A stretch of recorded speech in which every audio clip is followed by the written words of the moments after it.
नमस्कार दोस्तों, आपका हमारे YouTube channel study with Himanshu में स्वागत है। दोस्तों, अगर आप हमारे चैनल पर पहली बार विजिट किए हैं तो प्लीज़ मेरे चैनल को सब्सक्राइब, लाइक और शेयर कीजिए और दोस्तों ऑल वाले बटन पर क्लिक कीजिए जिससे आपको सारी नोटिफिकेशन मिलती रहे। दोस्तों, आज हम लोग CDP प्राइमरी और जूनियर लेवल में जो CDP आती है दोस्तों 30-30 नंबर की, उसके महत्वपूर्ण प्रीवियस ईयर में जो पूछे गए प्रश्न हैं उनको करेंगे। ये दोस्तों क्वेश्चन बहुत ही महत्वपूर्ण है, पिछले वर्षों में कई बार पूछे गए हैं। चलिए दोस्तों क्लास को स्टार्ट करते हैं। कई टॉपिकों से दोस्तों क्वेश्चन है इसमें। चलिए दोस्तों क्लास को स्टार्ट करते हैं और CDP की क्लास को करते हैं। 30 क्वेश्चन दोस्तों हैं इसके, बहुत ही बढ़िया और बहुत ही महत्वपूर्ण प्रश्न है। पहला प्रश्न है दोस्तों, क्वेश्चन नंबर 1 है, एक अध्यापक को विद्यार्थियों में प्रचलित जेंडर रूढ़िवादों से किस प्रकार निपटना चाहिए? ऑप्शन ए, विद्यार्थियों में जेंडर विशिष्ट भूमिकाओं को बढ़ावा देना चाहिए। ऑप्शन बी है, वास्तविक जीवन से संबंधित ऐसे उदाहरण प्रस्तुत करने चाहिए जो रूढ़िवादों को चुनौती दें। ऑप्शन सी, विद्यार्थियों के एक समान जेंडर आधारित समूह बनाने चाहिए। ऑप्शन डी, कक्षा में जेंडर आधारित मुद्दों पर बात नहीं करनी चाहिए। बताइए दोस्तों क्वेश्चन नंबर 1 का सही उत्तर क्या होगा? तो क्वेश्चन नंबर दोस्तों 1 का राइट आंसर हो जाएगा ऑप्शन बी, वास्तविक जीवन से संबंधित ऐसे उदाहरण प्रस्तुत करने चाहिए जो रूढ़िवादों को चुनौती दें। अगला क्वेश्चन है दोस्तों, क्वेश्चन नंबर है 2, जेंडर ऑप्शन ए सामाजिक संरचनाओं द्वारा निर्मित होता है। ऑप्शन बी, पूरी तरह वंशागत कारकों द्वारा निर्धारित होता है। ऑप्शन सी, आनुवंशिक लक्षणों द्वारा पूर्व निर्धारित होता है। या ऑप्शन डी, एक जन्मजात प्रवृत्ति है। बताइए दोस्तों क्वेश्चन नंबर 2 का राइट आंसर क्या होगा? तो 2 का दोस्तों राइट आंसर हो जाएगा ऑप्शन ए, सामाजिक संरचनाओं द्वारा निर्मित होता है। अगला क्वेश्चन है दोस्तों, क्वेश्चन नंबर है 3, जेंडर एक डैश संप्रत्यय है जबकि लिंग डैश है। ऑप्शन ए, जैविक सामाजिक। ऑप्शन बी, सामाजिक जैविक। ऑप्शन सी, जैविक शारीरिक। या ऑप्शन डी, शारीरिक जैविक। बताइए दोस्तों क्वेश्चन नंबर 3 का राइट आंसर क्या होगा? क्वेश्चन नंबर 3 का दोस्तों राइट आंसर हो जाएगा ऑप्शन बी, जेंडर एक सामाजिक संप्रत्यय है जबकि लिंग जैविक है। अगला क्वेश्चन है दोस्तों, क्वेश्चन नंबर है 4, लगभग किस उम्र के आसपास प्रायः बच्चों में जेंडर भूमिका की प्रारंभिक समझ आ जाती है? ऑप्शन ए 4 वर्ष, ऑप्शन बी 10 वर्ष, ऑप्शन सी 14 वर्ष, या ऑप्शन डी 18 वर्ष। बताइए दोस्तों क्वेश्चन नंबर 4 का राइट आंसर क्या होगा? तो 4 का दोस्तों राइट आंसर हो जाएगा ऑप्शन ए, 4 वर्ष। अगला क्वेश्चन है दोस्तों, क्वेश्चन नंबर है 5, जेंडर डैश निर्मित है जबकि लिंग डैश निर्मित है। ऑप्शन ए, सामाजिक जैविक। ऑप्शन बी, सामाजिक नैतिक। या ऑप्शन सी, नैतिक सामाजिक। या ऑप्शन डी, जैविक सामाजिक। बताइए दोस्तों क्वेश्चन नंबर 5 का राइट आंसर क्या होगा? तो 5 का दोस्तों राइट आंसर हो जाएगा ऑप्शन ए, जेंडर जो है सामाजिक है और जबकि लिंग दोस्तों है वह जैविक है। अगले प्रश्न की तरफ चलते हैं दोस्तों। क्वेश्चन नंबर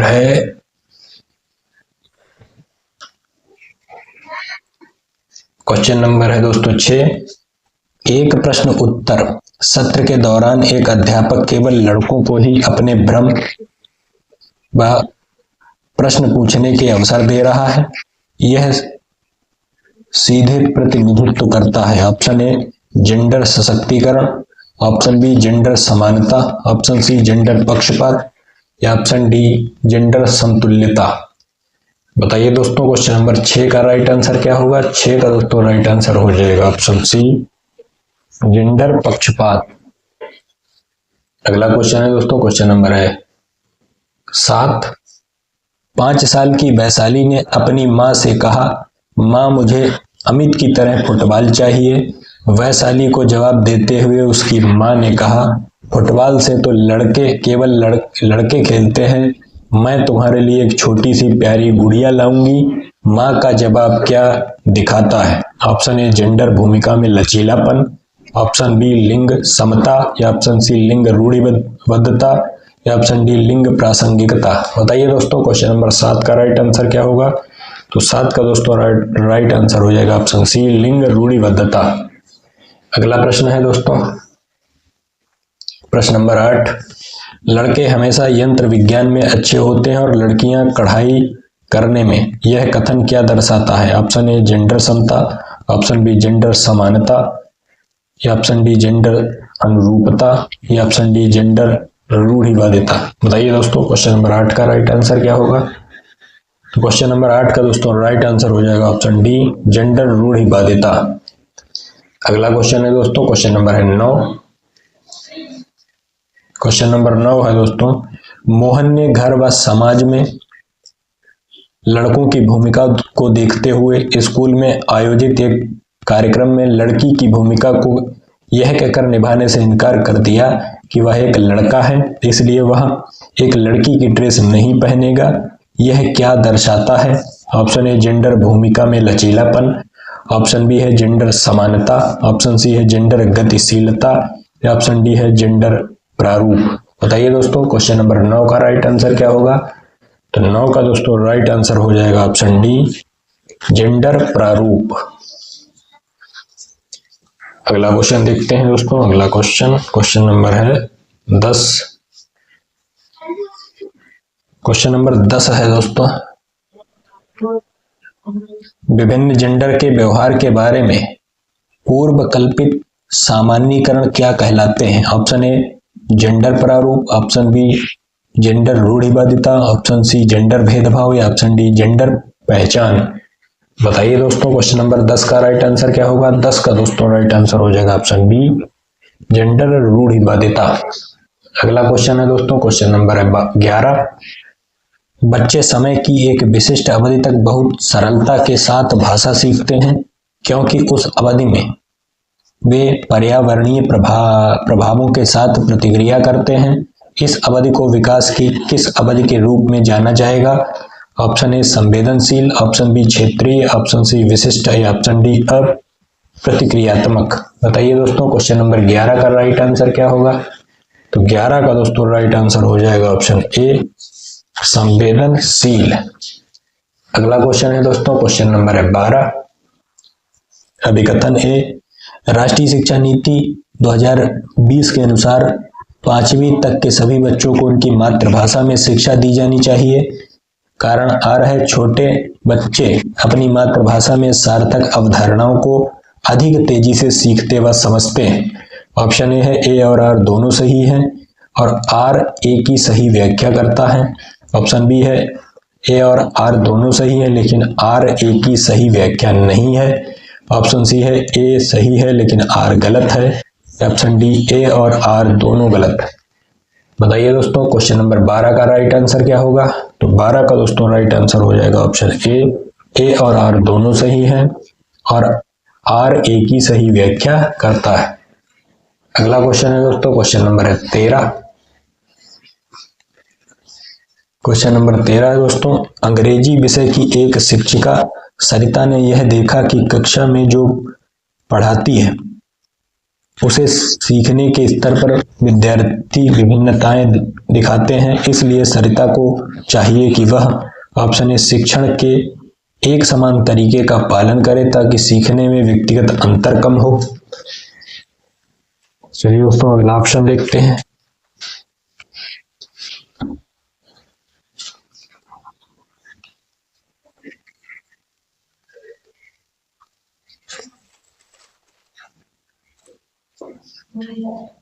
अगला ऑप्शन है दोस्तों ऑप्शन बी है छात्रों के पालन के लिए बहुत सख्त नियम बनाएं। ऑप्शन सी है सीखने में सुधार के लिए अपने शिक्षण में विभिन्न प्रकार के अनुभवों को शामिल करें। या ऑप्शन डी है इन मतभेदों के बारे में ध्यान ना दें। बताइए दोस्तों क्वेश्चन नंबर 13 का राइट आंसर क्या होगा? तो 13 का दोस्तों राइट आंसर हो जाएगा ऑप्शन सी सीखने में सुधार के लिए अपने शिक्षण में विभिन्न प्रकार के अनुभवों को शामिल करें। अगला क्वेश्चन है दोस्तों, क्वेश्चन नंबर है 14। राष्ट्रीय शिक्षा नीति 2020 के अनुसार प्राथमिक स्तर के बच्चों की शिक्षा के लिए डैश को प्राथमिकता दी जानी चाहिए। ऑप्शन ए मातृभाषा, ऑप्शन बी विदेशी भाषा, ऑप्शन सी अंग्रेजी भाषा या ऑप्शन डी केवल सांकेतिक भाषा। बताइए दोस्तों, क्वेश्चन नंबर 14 का राइट आंसर क्या होगा? 14 का दोस्तों राइट आंसर हो जाएगा ऑप्शन ए मातृभाषा। अगला प्रश्न है दोस्तों, क्वेश्चन नंबर 15। अभिकथन है दोस्तों अभिकथन ए है दोस्तों, एक अध्यापिका को कक्षा में विद्यार्थियों के बीच सहभागिता, बातचीत और वैचारिक बहस को बढ़ावा देना चाहिए।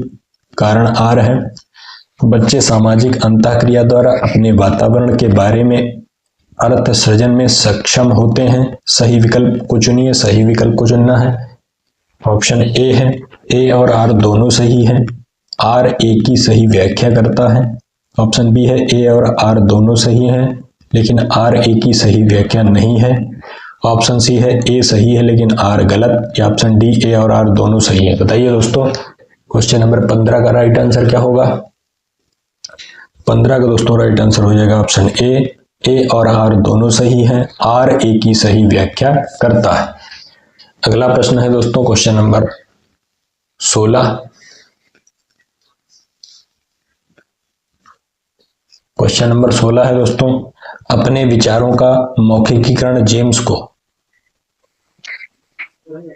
दिए सवालों का जवाब ढूंढने में अक्सर मदद करता है। यह कथन क्या सुझाता है? ऑप्शन ए, भाषा और संज्ञान संबंधित नहीं है। ऑप्शन बी, जैविक परिपक्वता भाषा विकास के लिए जिम्मेदार है। ऑप्शन सी, भाषा संज्ञान को सुशासित करती है। ऑप्शन डी है, भाषाई अभिव्यक्ति के हस्तक्षेप से ज्ञान में देरी आ जाती है। बताइए दोस्तों, क्वेश्चन नंबर 16 का राइट आंसर क्या होगा? तो 16 का दोस्तों राइट आंसर हो जाएगा ऑप्शन सी, भाषा संज्ञान को सुशासित करती है। चलिए दोस्तों, अगला क्वेश्चन देखते हैं। क्वेश्चन नंबर है दोस्तों 17। अभिकथन ए है, जब शुरुआत में कोई विद्यार्थी किसी समस्या को हल नहीं कर पा रहा हो तो अध्यापिका को उसे बोल बोल कर सोचने के लिए प्रोत्साहित करना चाहिए। तर्क आर है, मौखिकीकरण और बोल बोल कर सोचना विचारों को क्रमित करता है और दी गई समस्या का हल ढूंढने में मदद करता है। सही विकल्प चुनिए। ऑप्शन ए है, ए और आर दोनों सही हैं और आर ए की सही व्याख्या करता है। ऑप्शन बी, ए और आर दोनों सही हैं लेकिन आर ए की सही व्याख्या नहीं है। ऑप्शन सी है, ए सही है लेकिन आर गलत। ऑप्शन डी, ए और आर दोनों गलत हैं। बताइए दोस्तों, क्वेश्चन नंबर 17 का राइट आंसर क्या होगा? तो 17 का दोस्तों राइट आंसर हो जाएगा ऑप्शन ए और आर दोनों सही हैं और आर ए की सही व्याख्या करता है। अगला प्रश्न है दोस्तों, क्वेश्चन नंबर 18। भाषा और विचार के बारे में क्या सही है? ऑप्शन ए, यह एक दूसरे से स्वतंत्र रहकर विकसित होते हैं। ऑप्शन बी, यह एक दूसरे को प्रभावित करने के लिए असंख्य तरीकों से अंतःक्रिया करते हैं। ऑप्शन सी, शिक्षार्थी के सामाजिक संदर्भों द्वारा प्रभावित नहीं होते हैं। ऑप्शन डी, दोनों ही वंशानुक्रम से नहीं परंतु परिवेशीय कारकों से प्रभावित होते हैं।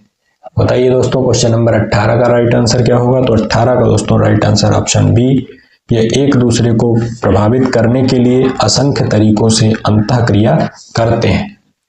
अगला प्रश्न है दोस्तों, क्वेश्चन नंबर है 19। क्वेश्चन नंबर 19 है दोस्तों, सिद्धांतवादी भाषा और विचार के मध्य संबंध की अवधारणात्मक समझ के बारे में मतभेद रखते हैं, जबकि जीन पियाजे का मानना है कि डैश को प्रभावित करता है। लेव वाइगोत्स्की का सुझाव है कि निर्देशित का सुझाव है कि कर्ता करती है। ऑप्शन ए, संज्ञान भाषा, भाषा विचार। ऑप्शन बी है, भाषा संज्ञान विचार भाषा। ऑप्शन सी है, वातावरण भाषा आनुवंशिकता विचार, या ऑप्शन डी है, विचार आनुवंशिकता भाषा वातावरण। बताइए दोस्तों क्वेश्चन नंबर 19 का राइट आंसर क्या होगा।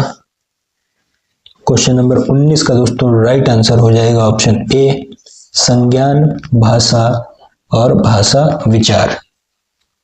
चलिए दोस्तों अगले क्वेश्चन की तरफ चलते हैं। क्वेश्चन नंबर है 20।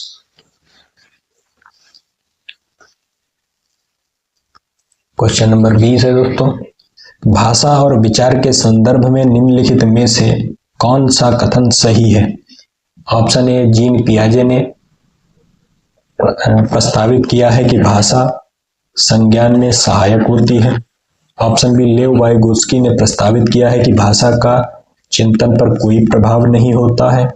ऑप्शन सी, जीन पियाजे ने प्रस्तावित किया है कि चिंतन करना भाषा को सीखने पर निर्भर करता है।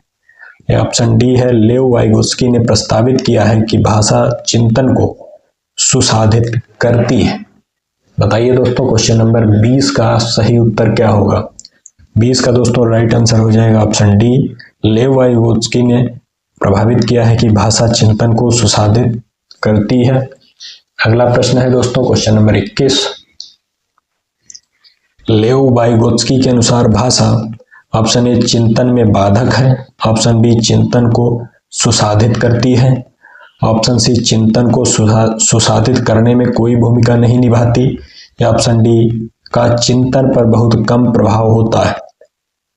बताइए दोस्तों क्वेश्चन नंबर 21 का राइट आंसर क्या होगा। तो 21 का दोस्तों राइट आंसर ऑप्शन बी, चिंतन को सुसाधित करती है। अगला क्वेश्चन है दोस्तों क्वेश्चन नंबर है 22।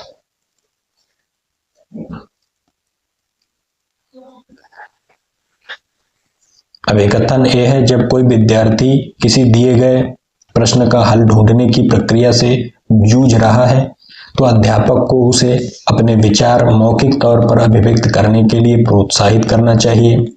तर्क आर है, अधिगम तब अधिक प्रभावशाली होता है जब अध्यापक विद्यार्थियों से सफलता की कम से कम अपेक्षा रखते हैं। सही विकल्प चुनिए। ऑप्शन ए और आर दोनों सही हैं और आर एक ही सही व्याख्या करता है। ऑप्शन बी, ए और आर दोनों सही हैं लेकिन आर एक ही सही व्याख्या नहीं करता है। ऑप्शन सी है, ए सही है लेकिन आर गलत है, या ऑप्शन डी, ए और आर दोनों गलत है। बताइए दोस्तों क्वेश्चन नंबर 22 का राइट आंसर क्या होगा। तो 22 का दोस्तों राइट आंसर हो जाएगा ऑप्शन सी, ए सही है लेकिन आर गलत। चलिए दोस्तों अगले क्वेश्चन की तरफ चलते हैं। Question number 23। क्वेश्चन नंबर दोस्तों 23 है, राष्ट्रीय शिक्षा नीति 2020 के अनुसार एक शिक्षक को शिक्षण अधिगम प्रक्रिया के दौरान प्राइमरी स्कूल के बच्चों से संप्रेषण के लिए किस भाषा का प्रयोग करना चाहिए। ऑप्शन ए, केवल क्षेत्रीय भाषा का, ऑप्शन बी, केवल हिंदी भाषा का, ऑप्शन सी, केवल अंग्रेजी भाषा का, या ऑप्शन डी, बच्चों की मातृभाषा का। बताइए दोस्तों क्वेश्चन नंबर 23 का सही उत्तर क्या होगा। तो 23 का दोस्तों राइट आंसर हो जाएगा ऑप्शन डी, बच्चों की मातृभाषा का।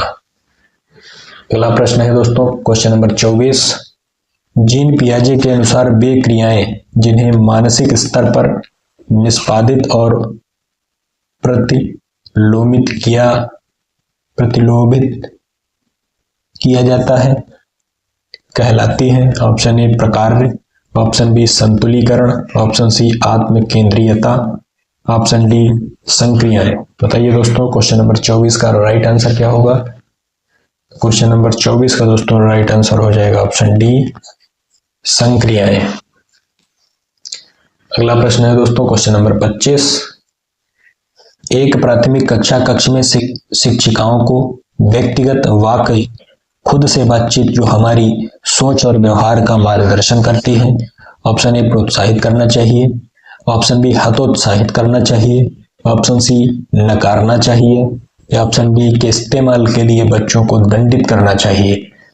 बताइए दोस्तों क्वेश्चन नंबर 25 का सही उत्तर क्या होगा।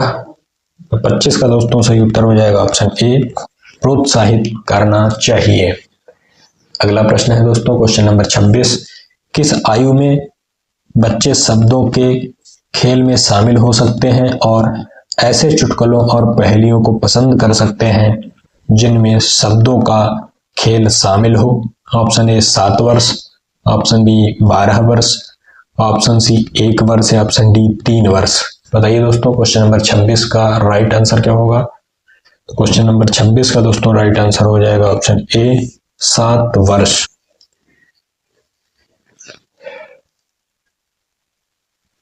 अगला प्रश्न है दोस्तों क्वेश्चन नंबर 27। अपसारी चिंतन डैश जबकि अभिसारी चिंतन डैश। ऑप्शन ए है कई उत्तरों को प्रोत्साहित करता है, एक सही समाधान पर स्थित है। तो इसका दोस्तों राइट आंसर बताना है आपको।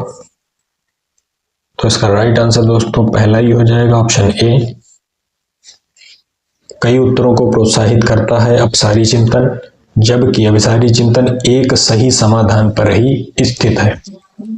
चलिए दोस्तों ये अगला ऑप्शन पढ़ लेते हैं। इससे अगले ऑप्शन है इसके दोस्तों क्वेश्चन नंबर 27 के ऑप्शन बी है एक सही समाधान पर स्थित है, स्थिर है, कई उत्तरों को प्रोत्साहित करता है, ये गलत हो जाएगा। गणितीय क्षमता को बढ़ावा देता है, मौखिक क्षमताओं को बढ़ावा देता है, ये भी गलत हो जाएगा। मौखिक क्षमताओं को बढ़ावा देता है, गणितीय क्षमताओं को बढ़ावा देता है, ये तीनों गलत हो जाएंगे, पहला सही हो जाएगा। चलिए दोस्तों अगला प्रश्न क्वेश्चन नंबर 28। प्राथमिक कक्षाओं में भाषा का विकास किस प्रकार संसाधित होता है? ऑप्शन ए जब शिक्षक अमूर्त अवधारणाओं को संदर्भित करने के लिए ठोस उदाहरणों का उपयोग करते हैं। ऑप्शन बी जब शिक्षक औपचारिक भाषा के प्रयोग पर जोर देते हैं और उसे लागू करते हैं। ऑप्शन सी जब शिक्षक बच्चों की मातृभाषा की अवहेलना और उपेक्षा करते हैं। ऑप्शन डी जब शिक्षक मूर्त वस्तुओं के बजाय संकेतों और प्रतीकों से शुरू करते हैं। बताइए दोस्तों क्वेश्चन नंबर 28 का राइट आंसर क्या होगा? तो 28 का दोस्तों राइट आंसर हो जाएगा ऑप्शन ए जब शिक्षक अमूर्त अवधारणाओं को संदर्भित करने के लिए ठोस उदाहरणों का उपयोग करते हैं। चलिए दोस्तों अगले क्वेश्चन की तरफ चलते हैं। क्वेश्चन नंबर है 29। निम्नलिखित में से कौन सा एक अच्छी तरह से तैयार किए गए आलोचनात्मक सोच वाले प्रश्न की विशेषता नहीं है, नेगेटिव है इसमें बताना। ऑप्शन ए यह उच्च स्तरीय सोच और समस्या समाधान कौशल को बढ़ावा देता है। ऑप्शन बी यह खुला प्रश्न है और कई उत्तरों को प्रस्तुत करने की अनुमति देता है। ऑप्शन सी यह मुख्य रूप से तथ्यात्मक जानकारी पर आधारित है। या ऑप्शन डी इसमें सूचना के विश्लेषण और मूल्यांकन की आवश्यकता होती है। बताइए दोस्तों क्वेश्चन नंबर 29 का राइट आंसर क्या होगा? तो 29 का दोस्तों राइट आंसर हो जाएगा ऑप्शन सी यह मुख्य रूप से तथ्यात्मक जानकारी पर आधारित है। अगला प्रश्न है दोस्तों क्वेश्चन नंबर 30।